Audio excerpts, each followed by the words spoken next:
हमारे channel Bollywood movie inside को subscribe करें और बेल आइकन दबाएं नए वीडियो की नोटिफिकेशन पाने के लिए। दोस्तों नमस्कार, आज मैं बात करने वाला हूँ इस साल की सबसे बड़ी अवेटेड मूवी के बारे में, जिसका नाम है दृश्यम 3। आप तो जानते ही होंगे कि दृश्यम 1 और दृश्यम 2 को बहुत बड़ी सफलता मिली थी। तो मूवी की शुरुआत में हमें दृश्यम 1 और दृश्यम 2 का रिकैप दिखाया जाता है, जहाँ बताया जाता है जाज कुट्टी की बेटी अंजू जब स्कूल के कैंप में गई थी तो वहाँ पर वरुण नाम का लड़का अंजू का नहाते हुए मोबाइल से वीडियो रिकॉर्ड कर लेता है और बाद में उस वीडियो के आधार पर अंजू को ब्लैकमेल करना चाहता है, लेकिन अंजू और उसकी माँ उसको रोकती हैं और इस दौरान वरुण मारा जाता है। बाद में जाज कुट्टी अपनी फैमिली को बचाने के लिए नई कहानी बनाता है और दृश्यम 2 में उस कहानी को आगे बढ़ाते हुए हमें दिखाया गया था कि जब जाज कुट्टी वरुण की डेड बॉडी को अंडर कंस्ट्रक्शन पुलिस स्टेशन के फर्श के नीचे दबा देता है तो एक लड़के ने उसे ऐसा करते हुए देख लिया था। बाद में वो लड़का पुलिस वालों से मिल जाता है, लेकिन फिर जाज कुट्टी अपने परिवार को बचाने के लिए ऐसा प्लान करता है कि पुलिस वालों की आंखें फटी की फटी रह जाती हैं। अब दृश्यम 3 के शुरुआत में हमें दिखाया जाता है कि जाज कुट्टी अपने पूरी फैमिली के साथ एक मूवी देख रहा होता है। दरअसल ये वही मूवी होती है जिसकी स्टोरी जाज कुट्टी ने खुद लिखी थी और उसका नॉवेल छपवा दिया था। इस मूवी का प्रोड्यूसर भी जाज कुट्टी ही होता है। हम देखते हैं जाज कुट्टी की मूवी बहुत बड़ी सक्सेस हासिल करती है। जब जाज कुट्टी मूवी देखकर हॉल से बाहर आता है तो बाहर बहुत सारे रिपोर्टर होते हैं जो जाज कुट्टी से सवाल करते हैं। हम देखते हैं जाज कुट्टी अब भी बड़े चतुराई से उनकी सवालों का जवाब देता है और हमें दिखाया जाता है कि जाज कुट्टी की मूवी इंडिया के बाहर भी अच्छा परफॉर्म करती है। अब सीन शिफ्ट होता है और हम देखते हैं जाज कुट्टी अपनी फैमिली के साथ घर पर होता है तो एक आदमी उससे मिलने आता है और बताता है कि जहां उसकी बड़ी बेटी की शादी की बात चल रही थी, लड़के वालों ने शादी के लिए मना कर दिया। तो अंजू की माँ रानी पूछती है आखिर बात क्या हुई, तो बताता है सबसे पहले तो उन्हें अंजू के इस केस के बारे में पता चला और बाद में किसी ने उन्हें बताया कि अंजू का मेंटल ट्रीटमेंट चल रहा है। हालांकि मैंने अपनी तरफ से उन्हें समझाने की कोशिश की, लेकिन वो लोग नहीं माने और रिश्ते के लिए इनकार कर दिया। अब नेक्स्ट सीन में हम देखते हैं जाज कुट्टी अपनी वाइफ के साथ डॉक्टर रंजनी से मिलता है तो बोलती हैं तुम्हारी दोनों बेटियां अंजू और अनु इस समय जिस दौर से गुजर रही हैं उसमें तुम्हारे सपोर्ट की जरूरत है और मैं चाहती हूँ कि तुम उन लोगों को लेकर कहीं बाहर घूमने जाओ ताकि जो इन्वायरमेंट यहाँ बन रखा है उससे उन्हें दूरी मिले। अब जाज कुट्टी अपनी फैमिली को लेकर बाहर घूमने जाता है। हम देखते हैं वो सब लंच कर रहे होते हैं, तभी वहाँ पर जाज कुट्टी की लायर आ जाती है। दरअसल जाज कुट्टी ने ही उसे यहाँ बुलाया था क्योंकि कल जब वो डॉक्टर से मिले तो डॉक्टर ने बोला था जो भी डाउट्स या जो भी सवाल तुम्हारी बेटियों के दिमाग में है उनका आंसर देना जरूरी है। तो अंजू लॉयर से पूछती है क्या वरुण वाला केस हमेशा के लिए बंद हो चुका है या भविष्य में कभी दोबारा ओपन हो सकता है। तो लॉयर बताती है कि यह केस लगभग खत्म हो चुका है, लेकिन अगर उन्हें भविष्य में कोई सबूत मिला तो दोबारा यह केस रीओपन हो सकता है। अब सीन शिफ्ट होता है और हम देखते हैं जाज कुट्टी की छोटी बेटी अम्मू मोबाइल पर यूट्यूब देख रही होती है। तभी वो देखती है उसके पिता की बनाई हुई फिल्म दृश्यम यूट्यूब पर किसी ने लीक कर दिया है। तुरंत ही अम्मू ये बात अपने फादर को बताती है। अब हम देखते हैं जाज कुट्टी डीएससीपी से मिलने जाते हैं इसकी कंप्लेन लिखवाने के लिए, लेकिन डीएससीपी अभी बिजी होते हैं तो जाज कुट्टी बाहर बैठकर वेट करने लगता है। जब जाज कुट्टी वहाँ बाहर वेट कर रहा होता है तभी एक पुराने सीनियर ऑफिसर आते हैं जो पहले वरुण केस में इन्वेस्टिगेट कर रहे थे, लेकिन अब वो रिटायर हो चुके हैं और जाज कुट्टी से बात करने लगते हैं। तो जाज कुट्टी पूछता है और कैसे है सर, तो बताते हैं मैंने अर्ली रिटायरमेंट ले ली। अब वो ऑफिसर जाज कुट्टी से पूछते हैं कि वरुण वाले केस में और सेल्फ डिफेंस में हुआ था ना, लेकिन हम देखते हैं जाज कुट्टी उनके किसी भी सवाल का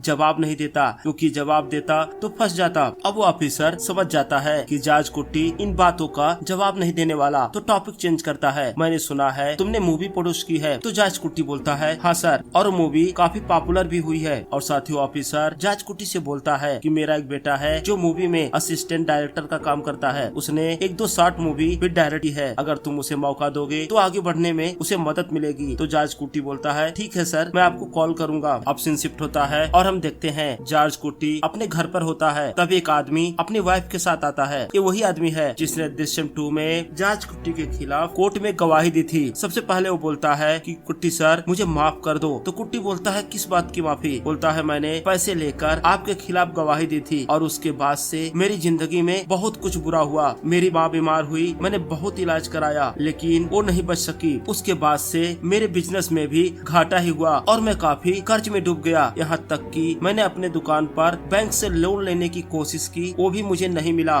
तो मैंने चर्च में एक प्रीस्ट से मदद ली। उन्होंने बोला कि मेरे ऊपर किसी फैमिली का श्राप है और मुझे लगता है आप ही ने मुझे वो श्राप दिया होगा। तो जज कुट्टी हंसते हुए बोलता है अरे भाई नहीं, मैंने किसी को कोई श्राप नहीं दिया और जो तुमने किया अपने लिए किया, इसमें कुछ भी गलत नहीं है। हम देखते हैं जज कुट्टी उसे माफ कर देता है और जज कुट्टी बोलता है भाई जाओ, मैंने तुम्हें माफ किया। अब सीन शिफ्ट होता है और हम देखते हैं जॉर्ज कुट्टी अपने घर पर बैठा होता है। तभी उससे मिलने शादीराम घर जोड़े आता है, यानी कि दोस्तों वो शादियां कराने वाला ब्रोकर। अब शादीराम घर जोड़े कुट्टी को बताता है कि कल वो एक शादी के फंक्शन में गया था, तो वहाँ पर उसकी मुलाकात उन लोगों से हुई जिनसे तुम्हारी बेटी की शादी की बात चल रही थी। जब मैंने उनसे पूछा कि आखिर आप लोगों ने रिश्ते के लिए मना क्यों कर दिया, तो उन्होंने बताया उनके पास किसी का कॉल आया था। कॉल करने वाले दो लोग थे जिनमें एक औरत है और एक पुरुष है। उन्होंने हमें बताया कि जॉर्ज कुट्टी की बेटी की मानसिक स्थिति ठीक नहीं है और शायद वो मर्डर उसने ही किया था, इस वजह से वो लोग शादी नहीं करना चाहते। अब शादीराम घर जोड़े बोलता है मुझे पूरा डाउट है कि जितनी भी शादियां आज तक टूटी हैं उन सब में इन दोनों का हाथ होगा। और वो आगे बताता है कि फिर मैंने उन दोनों का नंबर उनसे ले लिया, लेकिन मैंने कई बार ट्राई किया, वो फोन स्विच ऑफ जा रहा है। अब जॉर्ज कुट्टी शादीराम घर जोड़े से वो नंबर ले लेता है और सीधा उस पुलिस ऑफिसर से मिलता है जो कुछ दिन पहले उसे डीएसपी के ऑफिस में मिला था और उसको अपनी प्रॉब्लम बताता है। तो पुलिस ऑफिसर बोलता है कोई बात नहीं, मैं रिटायर हो गया हूँ, लेकिन फिर भी पुलिस डिपार्टमेंट में आज भी मेरी काफी जान पहचान है, मैं तुम्हें पता करके बताता हूँ ये नंबर किसका है। और थोड़ी देर बाद ही वो ऑफिसर जॉर्ज कुट्टी को उन दोनों नंबर का एड्रेस बताता है। जब जॉर्ज कुट्टी उस एड्रेस पे पहुँचता है तो देखता है वहाँ पर राजन और उसकी वाइफ शांति होते हैं। कुट्टी राजन को पहले से जानता था। अभी कुट्टी गुस्से में होता है और राजन से पूछता है तुम्हारी हिम्मत कैसे हुई मेरे साथ ऐसा करने की। अब राजन की पत्नी शांति बोलती है तुम्हारी वजह से मेरे पति की जॉब चली गई और मेरी बेटी ने खुद को खत्म करने की कोशिश की, इसके जिम्मेदार तुम हो, इसलिए हम तुमसे बदला ले रहे थे। अब कुट्टी को भी एहसास होता है कि राजन और शांति ने जो किया वो गलत था, लेकिन उन्होंने गुस्से में किया। अब कुट्टी चुपचाप वहाँ से चला जाता है। रात में कुट्टी अपने घर पर बैठा होता है, तभी उसे अपने खेत के बागान में कोई दिखता है। कुट्टी जाकर चेक करता है तो आदमी छुप जाता है, लेकिन कुट्टी देखता है वहाँ की जमीन ताजी खुदी होती है। उसे देखकर ऐसा लग रहा था जैसे किसी चीज को यहाँ दफनाया गया हो। और तभी हम वहाँ साधवन को देखते हैं। साधवन वो सस्पेंडेड पुलिस ऑफिसर है जो पिछले 2 पार्ट में कुट्टी की फैमिली के पीछे हाथ धोकर पड़ा था और बाद में उसे सस्पेंड कर दिया गया। अब सीन शिफ्ट होता है और हम देखते हैं अगले दिन कुट्टी के घर शादीराम घर जोड़े आता है और बताता है कि एक जगह पर रिश्ता तय हो गया है, लड़के वाले लड़की से मिलना चाहते हैं। ये बात सुनकर कुट्टी और उसकी वाइफ दोनों बहुत खुश होते हैं। अब फाइनली जॉर्ज कुट्टी की बेटी की शादी तय हो जाती है। अब सीन शिफ्ट होता है और हम देखते हैं शाहदेवन डॉक्टर रंजनी से मिलता है जो मनोचिकित्सक हैं और डॉक्टर रंजनी के पास ही कुट्टी की बेटी अंजू का इलाज चल रहा था और जबरदस्ती वो अंजू की मेडिकल फाइल लेकर जाता है। इसके बाद डॉक्टर कुट्टी को कॉल करके बताती हैं एक आदमी आया था जो अपने आप को पुलिस वाला बोल रहा था और उसने मुझसे जबरदस्ती अंजू की मेडिकल फाइल ले ली। अब कुट्टी समझ जाता है कि कोई ना कोई है जो उसके पीछे कुछ प्लान कर रहा है। अब कुट्टी को पता चलता है कि डॉक्टर से रिपोर्ट लेने वाला कोई और नहीं सस्पेंडेड पुलिस ऑफिसर सहदेवन है। तो कुट्टी सीधा सहदेवन से मिलने उसके घर जाता है और उसको बोलता है कि तुम्हारे साथ जो भी कुछ हुआ उसमें मेरी कोई भी गलती नहीं है, तुमने अपनी ड्यूटी गलत तरीके से की और तुम सस्पेंड हो गए। सहदेवन बोलता है अभी तो गेम शुरू हुआ है और तुम अभी से परेशान हो गए, अभी तुम देखो तुम्हारी लाइफ में आगे क्या क्या होता है। और वहीं हम उस प्रेस रिपोर्टर को देखते हैं जो लड़की कुट्टी के बारे में जानकारी इकट्ठा कर रही थी। एक्चुअली वो सहदेवन की ही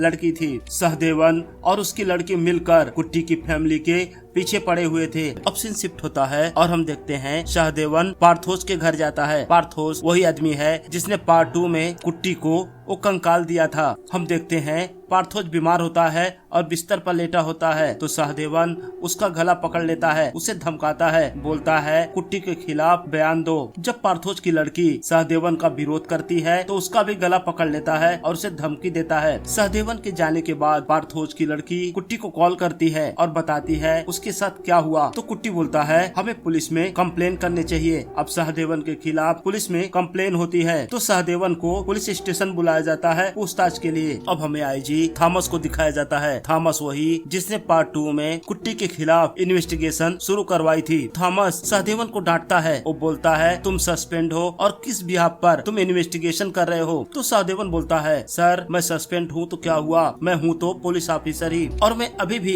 मानने को तैयार नहीं कि वरुण का मर्डर कुट्टी ने नहीं किया था, और जब तक मैं इस केस को सॉल्व नहीं कर लेता मैं चैन से नहीं बैठूंगा। अब थॉमस उसे समझाता है कि यह केस ऑफिशियली बंद हो चुका है और तुम भी ये फालतू के काम बंद करो। अब सीन शिफ्ट होता है और हम देखते हैं थॉमस से मिलने प्रभाकरन आता है। प्रभाकरन वही वरुण का पिता। अब प्रभाकरन थॉमस से बताता है कि वरुण के केस के बाद गीता काफी उदास रहने लगी, फिर मैं उसको यूएस ले गया ताकि यहाँ की यादों से उसका पीछा छूटे, लेकिन गीता वरुण को भूल नहीं पाई और इस वजह से वो डिप्रेशन में चली गई। और प्रभाकरन बोलता है मैं चाहता हूँ मेरे बेटे को न्याय मिले, और उनकी बातचीत के दौरान ये भी पता चलता है कि अभी सहदेवन जो भी काम कर रहा है वो प्रभाकरन के कहने पर ही कर रहा है। इसका मतलब इन सब के पीछे मास्टरमाइंड प्रभाकरन ही है। अब प्रभाकरन थॉमस से बोलता है कि मैंने अपने बेटे को खो दिया, अपनी वाइफ को मैं नहीं खोना चाहता। तो थॉमस बोलता है गीता मेरी एक अच्छी फ्रेंड है और मैं भी चाहता हूँ तुम्हें जस्टिस मिले, लेकिन कुछ बातें मैंने तुम्हें इन्वेस्टिगेशन के दौरान नहीं बताई थी। अब थॉमस बोलता है जब मैं इन्वेस्टिगेट कर रहा था तो मुझे पता चला कि कुट्टी ने एक किसान के थ्रू 35 लीटर एसिड खरीदा था, और मुझे पूरा विश्वास है कि कुट्टी ने एसिड से वरुण के हड्डियों को गलाया होगा, लेकिन फिर भी मैं तुम्हारे साथ हूँ। अब सीन शिफ्ट होता है और हम देखते हैं आज जाज कुट्टी की बेटी की शादी अवीरा नाम के एक लड़के से होती है, और अंजू की शादी से कुट्टी की फैमिली बहुत ही खुश होती है। अब हम देखते हैं अवीरा अंजू को लेकर एक रिसोर्ट में जाता है जहाँ उसने अपना हनीमून प्लान कर रखा था, लेकिन रात में कुट्टी सो रहा होता है तभी उसके पास सहदेवन का वीडियो कॉल आता है। वो देखता है उसकी बेटी अंजू बिस्तर पर बेहोश पड़ी होती है और बिस्तर पर खून के निशान होते हैं, और सहदेवन वहाँ हंस रहा होता है। अब कुट्टी तुरंत ही अपनी गाड़ी लेकर उस रिसोर्ट के लिए निकलता है। अब सीन फ्लैशबैक में चला जाता है और हमें दिखाया जाता है कि कुट्टी की बेटी के लिए जितने भी शादी के ब्रोकर शादी के रिश्ते लेकर आ रहे थे सब प्रभाकरन से मिले हुए थे, और अभी जिस लड़के से अंजू की शादी हुई वो भी इन्हीं के प्लान का हिस्सा था। तो सहदेवन उस रिसोर्ट में आता है और अंजू को बेहोश कर देता है। उसके बाद वो पूरे कमरे में ऐसा एनवायरनमेंट बनाता है कि जैसे अंजू ने अवीरा का मर्डर कर दिया हो और उसके बाद अवीरा की डेड बॉडी गायब कर दी गई हो, और वास्तव में अवीरा को सहदेवन अपने साथ ले जाता है। अब जॉर्ज कुट्टी अपने एक आदमी को कॉल करता है और बोलता है सहदेवन का पीछा करे। अब सहदेवन अपने घर पहुंचता है तो जॉर्ज कुट्टी भी उसके घर पहुंचता है और पूछता है बता अवीरा कहाँ है। तो सहदेवन हंसता है और बोलता है अब तू भी खत्म और तेरी बेटी तो सीधा जेल जाएगी, और मैं तुझे कभी नहीं बताऊंगा कि अवीरा कहाँ है। अब जॉर्ज कुट्टी अपने जेब से एक चाकू निकालता है। पहला कट सहदेवन के हाथ पे मारता है, दूसरा कट उसके सीने पर मारता है और बोलता है मैं जेल तो जाऊंगा लेकिन तुझे मारने के बाद। अब सहदेवन डर जाता है और अपने गुनाह कबूल करता है, और जॉर्ज कुट्टी सहदेवन के इस बयान को अपने मोबाइल में रिकॉर्ड करता है जहाँ सहदेवन बताता है इसके पीछे वो अकेला नहीं है, प्रभाकरन और आईजी सर भी मेरे साथ मिले हुए हैं, और मेरा प्लान था कि मैं अवीरा को मार दूंगा और उसके मर्डर के लिए तुम्हारी बेटी को सजा हो जाएगी। अब सीन शिफ्ट होता है और हम देखते हैं अंजू हॉस्पिटल में होती है और डॉक्टर अपना रिपोर्ट सबमिट करते हैं जिसमें बताते हैं अंजू के हाथ पैर पर चाकू से कट के निशान बने हुए हैं। इसका मतलब उस पर हमला हुआ था, और उसके पीठ पर भी चोट के निशान है। अब सीन फ्लैशबैक में चला जाता है। हम देखते हैं जब जॉर्ज कुट्टी वहाँ पहुँचता है और देखता है अंजू बेहोश होती है और उसके बिस्तर पर खून के निशान होते हैं। वो समझ जाता है उसकी बेटी को फंसाया जा रहा है, तो जॉर्ज कुट्टी खुद ही एक चाकू उठाता है और अंजू के हाथ और पैर पर कट के निशान मारता है। हालांकि ऐसा करते हुए जॉर्ज कुट्टी को बहुत ही दुख हो रहा था, लेकिन अपनी बेटी को बचाने के लिए इसके अलावा कोई रास्ता ही नहीं था। अब जहाँ प्रभाकरन अंजू को सजा दिलवाना चाहता था वहीं अब अंजू विक्टिम बन गई थी। तो थॉमस प्रभाकरन से बोलता है कि तुम कुट्टी को फंसाने के लिए 2 साल से प्लान बना रहे थे और उसने 1 मिनट में ही तुम्हारे प्लान को उल्टा कर दिया। अब प्रभाकरन भी यूएस चला जाता है और वही जाज कुट्टी अंजू से मिलने हॉस्पिटल जाता है और अपनी फैमिली से बोलता है अब वो ये सब खत्म करना चाहता है। मूवी के एंड में हमें दिखाया जाता है कि जाज कुट्टी सरेंडर कर देता है और पुलिस वालों को बताता है कि वरुण का मर्डर उसी ने किया था। और ये न्यूज टीवी पर प्रभाकरन और उसकी वाइफ भी देख रहे थे। तो प्रभाकरन अपनी वाइफ से बोलता है अब तो तुम खुश होना क्योंकि जाज कुट्टी को अब सजा मिलेगी। लेकिन उसकी वाइफ बोलती है नहीं, मुझे तब खुशी होगी जब उसकी बेटी अंजू को सजा मिलेगी। और इसी के साथ यह बेहतरीन मूवी यही समाप्त हो जाती है। तो दोस्तों, अगर आपको वीडियो पसंद आया हो तो वीडियो को लाइक करें, चैनल को सब्सक्राइब करें। अब हम मिलते हैं अगले वीडियो में, तब तक के लिए जय हिंद दोस्तों।